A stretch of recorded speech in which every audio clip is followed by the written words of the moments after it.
पहले एपिसोड में हमने देखा था कि विलियम अपने बेटे जय की गर्लफ्रेंड के साथ इंटीमेट हो चुका है। इसके बाद आगे देखते हैं क्या होगा। इस एपिसोड की शुरुआत में हम विलियम और एना को एक दूसरे के साथ इंटीमेट होते हुए देखते हैं, जो बहुत अच्छे से एक दूसरे के साथ बिजी हैं। इन सब से फ्री होने के बाद ये दोनों एक साथ वाइन पीते हैं और एना विलियम से कहती है कि तुम मेरे साथ सब कुछ कर सकते हो, लेकिन इन सब के कुछ रूल्स होंगे, जैसे कि तुम कभी भी मेरी परमिशन के बगैर इस रूम में नहीं आ सकते और इस रूम के बाहर हम कुछ नहीं करेंगे, लेकिन इस रूम के अंदर तुम मेरे साथ सब कुछ कर सकते हो। सब कुछ करने के बाद विलियम जाने लगता है तो उसे एना के बैग में एक डायरी मिलती है जो कि एना की थी। विलियम एना से पूछता है कि इस डायरी में क्या लिखा है और क्या मैं इसे पढ़ सकता हूँ, तो एना बताती है कि इसमें मेरी लाइफ की कुछ इम्पोर्टेंट बातें लिखी हुई हैं और तुम इसे कभी भी नहीं पढ़ सकते। तो विलियम बोलता है कि क्या जय इसको पढ़ सकता है, लेकिन एना कोई जवाब नहीं देती और चली जाती है। तो विलियम भी वहां से निकल जाता है। फिर एना दोबारा अपनी डायरी में कुछ लिखने लग जाती है। अगले दिन विलियम एक पार्टी में जाता है। पार्टी में उसे एना का मैसेज आता है जिसमें लिखा था कि 6 बजे मेरे फ्लाइट पर आ जाना, जिसके बाद विलियम सीधा एना के फ्लैट पर पहुंच जाता है। तभी एना फिर से मैसेज करती है कि अभी मत आओ, लेकिन विलियम तो पहुंच चुका था और अब वो जा भी नहीं सकता था। इसके बाद वो गेट नॉक करता है, लेकिन कोई और लड़की डोर खोलती है, जिसके बाद विलियम पूछता है कि आप कौन, जिस पर वो लेडी बताती है कि ये मेरा फ्लैट है। तो उसी वक्त पीछे से एना आ जाती है और आहिस्ता से विलियम से कहती है कि मैंने तुम्हें आने से मना नहीं किया था, लेकिन विलियम झूठ बोल देता है कि मैंने मैसेज अभी देखा है। विलियम एना से पूछता है कि ये कौन है, तो एना बताती है कि ये मेरी पुरानी दोस्त है और ये फ्लैट इसी का है, मैं बस सिर्फ इस फ्लैट की देखभाल करती हूँ। और एना विलियम को वहाँ से जाने को कहती है, जिसके बाद विलियम घर आ जाता है और एना के बारे में सोचने लगता है कि आज तो एना के साथ कुछ नहीं कर पाया। विलियम की वाइफ उसको उदास देखकर उससे पूछती है कि तुम इतने परेशान क्यों हो, लेकिन अब विलियम उसको एना के बारे में कैसे बताए, इसलिए वो कोई और बहाना बना लेता है, जिसके बाद वो दोनों सो जाते हैं। अगले दिन विलियम को फिर से एना का मैसेज आता है कि आ जाओ और फिर विलियम एना के घर चला जाता है और फिर वो दोनों बहुत मजे लेने लगते हैं। दोनों फ्री होने के बाद विलियम एना से पूछता है कि अगर जय को हमारे बारे में पता चल गया तो क्या होगा, लेकिन एना बताती है कि जय को पता नहीं चलेगा, तुम बस मजे लो, फालतू के सवाल मत करो।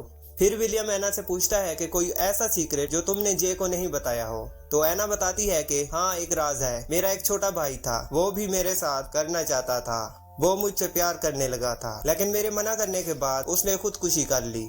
ये सुनकर विलियम को बुरा लगता है और विलियम एना की डायरी से एक पेज फाड़कर अपने घर आ जाता है, जिसके बाद विलियम की वाइफ और विलियम दोनों साथ बैठे होते हैं। ओरा उसे बताती है कि मुझे लगता है कि जे एना को पेरिस ले जाकर प्रपोज करने वाला है। ओरा को तो शुरू से ही एना पसंद नहीं थी, लेकिन विलियम ओरा से जय और एना की लोकेशन के बारे में पूछ लेता है। उसके बाद विलियम अपनी वाइफ से झूठ बोलकर पेरिस निकल जाता है। जय और एना पेरिस में एक होटल में रुके होते हैं, वहीं वो दोनों कहीं जाने के लिए तैयार हो रहे होते हैं। तभी विलियम एना को कॉल करता है, लेकिन एना उसे इग्नोर करती है, जिसके बाद विलियम होटल के फोन पर कॉल करता है, जिसको एना पिक कर लेती है। तो विलियम एना को होटल के बाहर मिलने बुलाता है।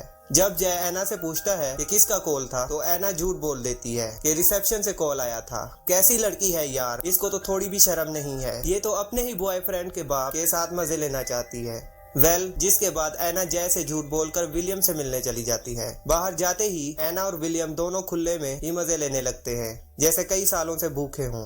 वो दोनों अपना काम करने के बाद एना विलियम को अपने पीछे आने से मना कर देती है और फिर वहां से जय के पास चली जाती है। जय जब एना से पूछता है कि तुम्हें क्या हुआ, तो एना बहाना बनाती है कि कुछ नहीं हुआ, बस मेरा सर दर्द कर रहा है, लेकिन जय तो बेचारा भोला है, इसीलिए उस पर ट्रस्ट कर लेता है। लेकिन एना के चाल चलन तो हमें पता है कि वो कैसी है।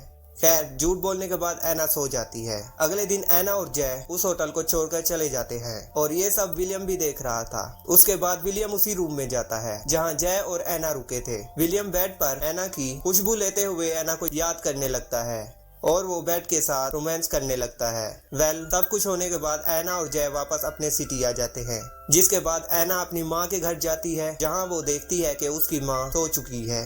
तो उसके बाद एना अपनी पुरानी फ्रेंड मैगी के साथ क्लब में जाती है और ड्रिंक करती है, जिसके बाद एना मैगी को बताती है कि उस दिन विलियम जो हमारे फ्लैट पर आया था वो मेरे पीछे पेरिस आ चुका था और खास बात यह है कि वो जय का डैड है। ये सुनकर मैगी को झटका लगता है, जिसके बाद वो एना से कहती है कि ये सब क्या चल रहा है, तुम बाप बेटे दोनों के साथ मजे कर रही हो, लेकिन ये सब ठीक नहीं है, तुम्हें किसी एक को तो छोड़ना ही पड़ेगा।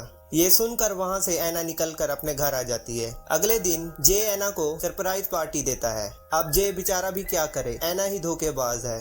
तो दूसरी तरफ विलियम और उसकी वाइफ दोनों साथ में डिनर कर रहे होते हैं। तभी विलियम को अननोन नंबर से मैसेज आता है कि तुम ये अय्याशी बंद करो, मुझे तुम्हारे बारे में सब पता है। ये देखकर विलियम टेंशन में आ जाता है। उसके बाद विलियम एना को कॉल करता है और उसको मैसेज के बारे में बताने लगता है। लेकिन उससे पहले ही एना विलियम को बताती है कि आज जय मुझे प्रपोज करने वाला है और मैं हाँ बोलने वाली हूँ। इससे हम दोनों को ही फायदा होगा, इससे हम और पास आ जाएंगे, जिससे हम कभी भी एक साथ मजे कर सकते हैं। उसके बाद जय एना को बहुत अच्छे से प्रपोज करता है और एना जय का प्रपोजल एक्सेप्ट कर लेती है। उधर विलियम सोच ही रहा था कि साला ये अब हमारे बीच में तीसरा बंदा कौन आ गया, जिसको हमारे ठरकीपन के बारे में सब पता चल गया है। और यहीं पर ये एपिसोड एंड हो जाता है। इसके बाद इसके आगे क्या होता है ये हम नेक्स्ट एपिसोड में देखेंगे। तो चैनल को लाइक और सब्सक्राइब कर दो।